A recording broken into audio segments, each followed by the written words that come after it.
ගොඩක් ආදරෙන් ඔයාලා හැමෝම අපේ channel එකට පිළිගන්නවා. ඉතින් අද කියලා දෙන්නේ ගොඩක්ම රස කෑමක්. ගෙදර ඉන්න කොයි කවුරුත් ආස වෙන කෑමක් තමයි අද හදන්නේ.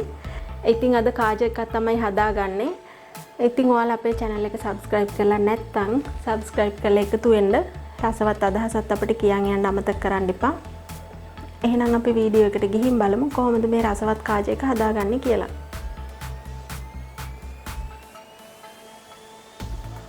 මෙතෙන්ට මම අරන් තියෙන්නේ හලාගත්ත පාන් පිටි ග්‍රෑම් 200ක්. ඊට පස්සේ මාගරින් තේ හැඳි දෙකක් අරන් තියෙනවා. ඔයාලට මාගරින් වෙනුවට පොල් තෙල් පාවිච්චි කරන්න පුළුවනි. මාගරින් වලට අකමැති හරි නැති හරි කෙනෙක්ට. ඊට අමතරව සීනි තේ හැඳි දෙකක් අරන් තියෙනවා. රස අනුව ලුණු ඕන. මේක කලවම් කරගන්න අපට වතුර ඕන. ඒ ටික තමයි මේ මිශ්‍රණය හදා ගන්න ඕන වෙන්නේ. ඊට පස්සේ අපිට සීනි දැවටුම හදාගන්න. ඒ කියන්නේ සීනි සිරප් එක හදාගන්න සීනි ග්‍රෑම් 200ක් ඕනේ. ওই ටික තමයි ඕන වෙන්නේ. අපි මුලින්ම අපේ මේ පාන් පිටි එකට මේ දේවල් ටික එකතු කරගමු.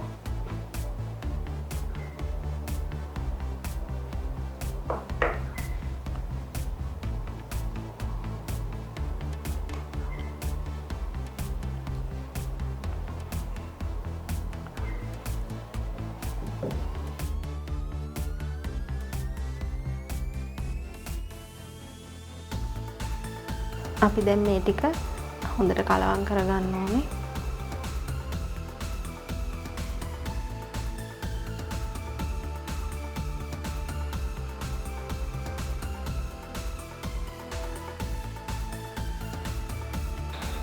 මේ විදිහට කලවම් කරගෙන අපි වතුර එකතු කරගෙන අනා ගන්න ඕනේ.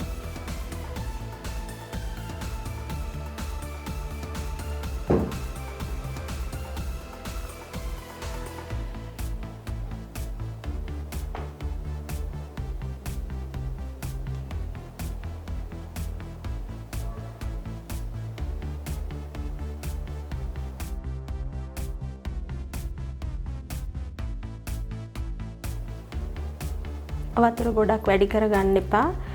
අපි සාමාන්‍යයෙන් පොල් රොටි යනන පදමට තමයි මේක හදාගන්නේ.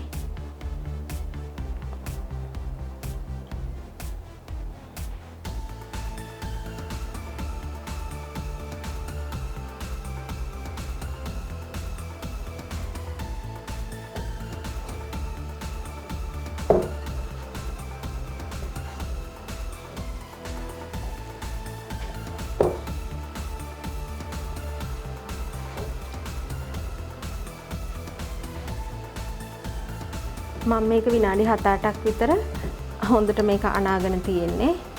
ඊට පස්සේ අපි මේක වහලා තියාගන්න ඕනේ පැය භාගයක්.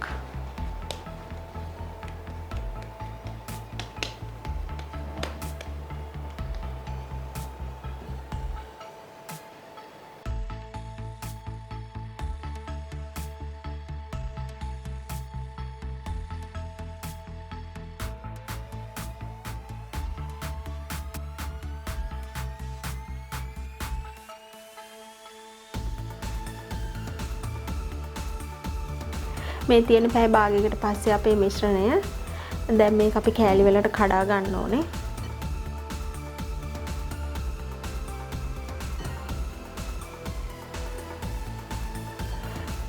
මේකට මම මේ වගේ එකක තමයි තුනී කරන්නේ. ඔයාලට පහසු තැනක තියලා තුනී කරගන්න. මේ විදිහට පාන් පිටි චුට්ටක් කලින් ගා ගන්න ඕනේ.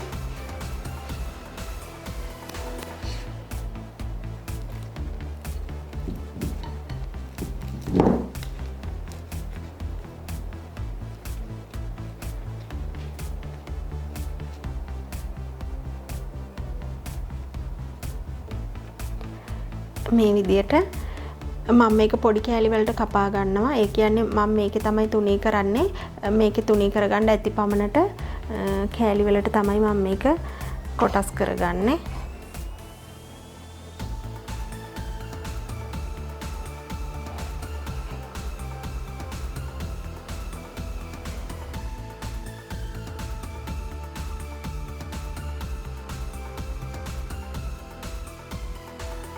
මම මේක මේ විදිහේ කෑලි 10කට කපාගෙන තියෙන්නේ. අපි මේ ටික බෝල කරගමු.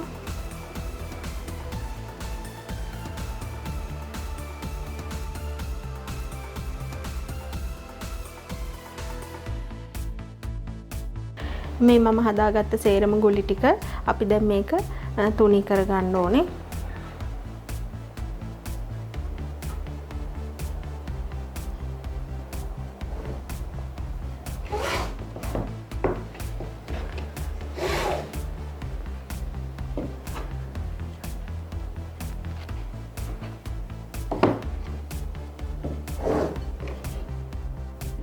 මම මේ විදියට තුනී කරගත්තා.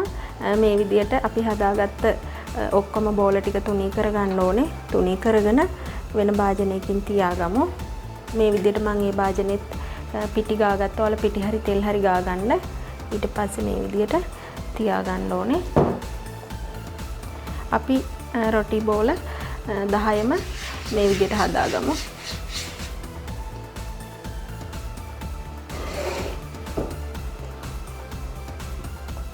මේ විදියට ඔක්කොම රොටි ටික මම තුනී කරගෙන තියෙන්නේ. ලස්සනටම රවුමක් වෙන්න ඕනේ නැහැ. හොඳට තුනී වුණාම ඇති.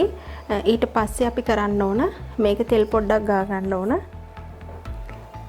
මම මේ විදියට තෙල් ගා ගන්නවා. අතින් ගා ගන්නත් අතේ තෙල් ගාගෙන මේ විදියට රොටි එකේ ගා ගන්න පුළුවනි.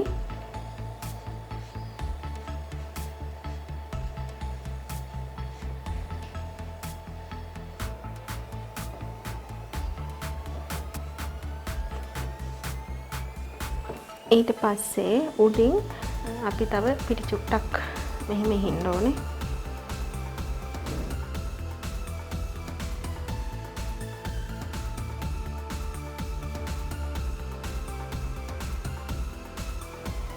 ඊට පස්සේ මේ විදියට තව රොටි එකක් අරගෙන තියා ගන්න ඕනේ. ඊට පස්සේ ඒකටත් තෙල් ගා ගන්න ඕනේ. ඊට පස්සේ උඩින් පිටි ටිකකුත් ගා ගන්න ඕනේ.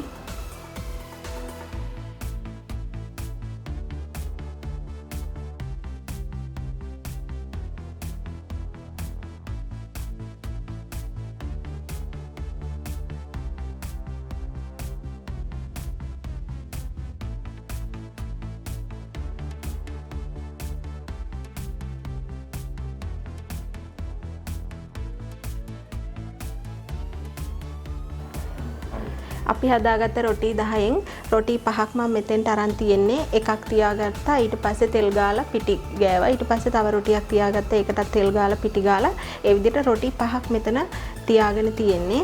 ඊට පස්සේ අපි මේ විදිහට මේක ලස්සනට නවා ගන්න ඕනේ.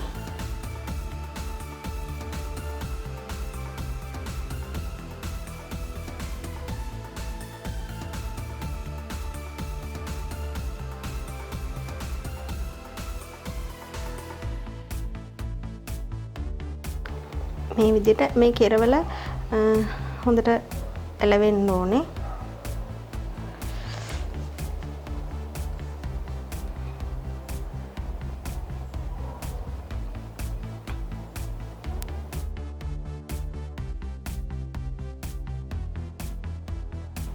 ඊට පස්සේ අපි මේ විදිහට අනිත් රොටි පහත් හදාගමු. මේ විදිහට දෙකම හදාගෙන තියෙන්නේ. අපි දැන් එකක් අරගෙන පොඩිවට කපා ගන්න ඕනේ.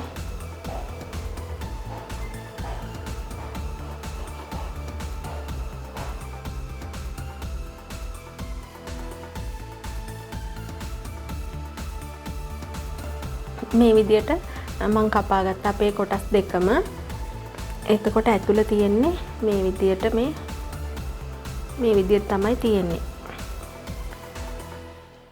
අපි දැන් මේ විදියට කෑල්ලක් එකක් අරගෙන මේ විදියට තුනී කරගමු.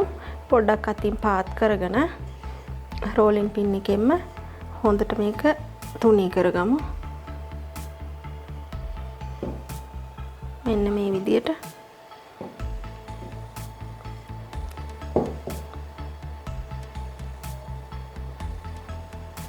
යටින් පොඩ්ඩක් පිටි චුට්ටක් ගා ගන්න මේ කැලෙනවට. අතින් මේ විදියට හැදුවා. ඊට පස්සේ මේ විදියට තුනී කරා.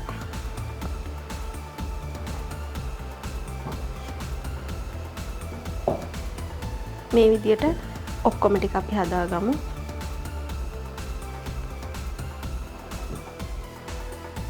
මේ විදියට සේරම ටික මම තුනී කරගෙන තියෙන්නේ. ඊට පස්සේ මේ විදියට තියාගෙන තියෙන්නේ මෙහෙම තියෙන්නේ. දැන් තෙල් එකකුත් රත් වෙන්න තියලා තියෙන්නේ. අපි මේක බැදගෙන බලමු. අපි මේ විදියට තෙල් එක රත් කරගෙන ගින්දර අඩුවෙන් තමයි තියෙන්නේ ලිපේ. මේ විදියට දාගමු.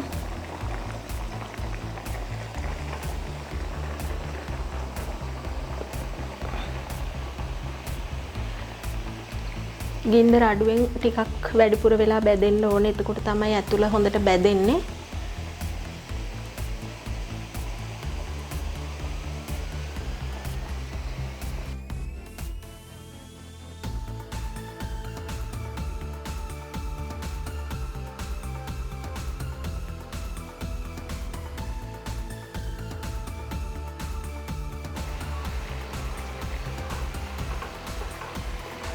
මේ විදියට හොඳට නිදහසේ මේක බැදෙන්න ඕනේ. ගින්දර නම් වැඩි කරගන්න එපා. එහෙම වුණොත් මැද අමු වෙනවා. මේ විදියට හොඳට පිටපැත්ත දුමුරු පාට වුණාට පස්සේ අපි බාගමු.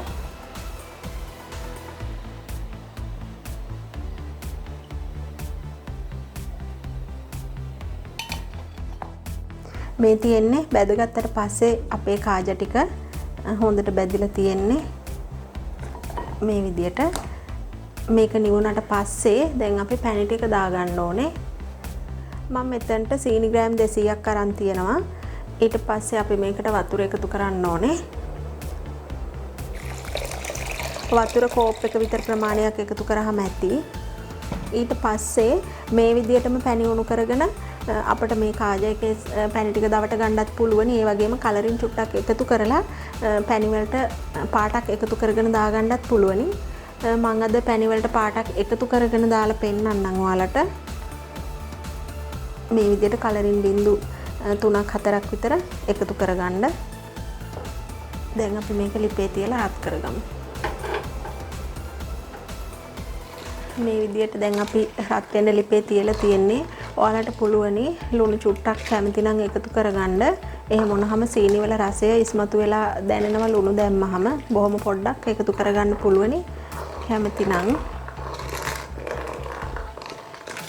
අපි සීනි ටික හොඳට දිය වෙනකම් මේක හැඳි ගාගමු.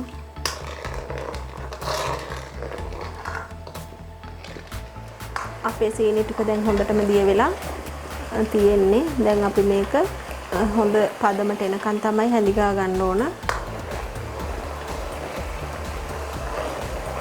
අපේ පැණි එකේ පදම බලාගන්නේ මෙන්න මේ විදියට හැන්දට අරගෙන හැන්ද උඩට වක් කරනකොට මේ හැන්දෙන් වැක්කිරෙන අවසාන පැණි බින්දුත් හොඳට නූලක් වගේ ඇදෙන්න ඕනේ. තාම මේ විදියට නෑ. හැබැයි ගොඩක් ආසන්නේ තමයි තියෙන්නේ අපේ පදම හරියන්න. මේ වගේ කෑම වලට වඩා ගොඩක් පදම වැදගත් වෙන්නේ රස කැවිලි හදනකොට. මේකට දැන් අපි මේ වෙලාවේදී මේ ටික එකතු කරගත්තත් අපිට හදා ගන්න පුළුවනි. ඒ වුණාට අපි හරිම පදමට ගන්නකොට මෙන්න මේ විදියට අවසානෙට වැක්කිරෙන පැණි බින්දුත් හොඳට නූලක් වගේ ඇදෙන්න ඕනේ.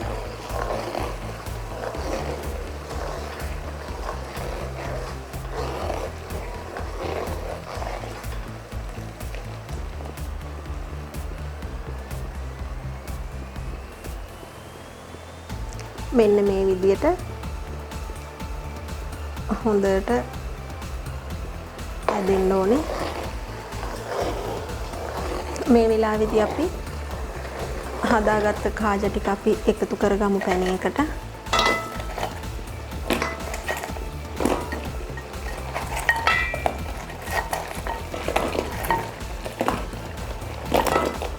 මේ විදියට දැන් අපේ ලිප ඕෆ් කරගෙන අපි මේ ටික හොඳට කලවම් කරගමු.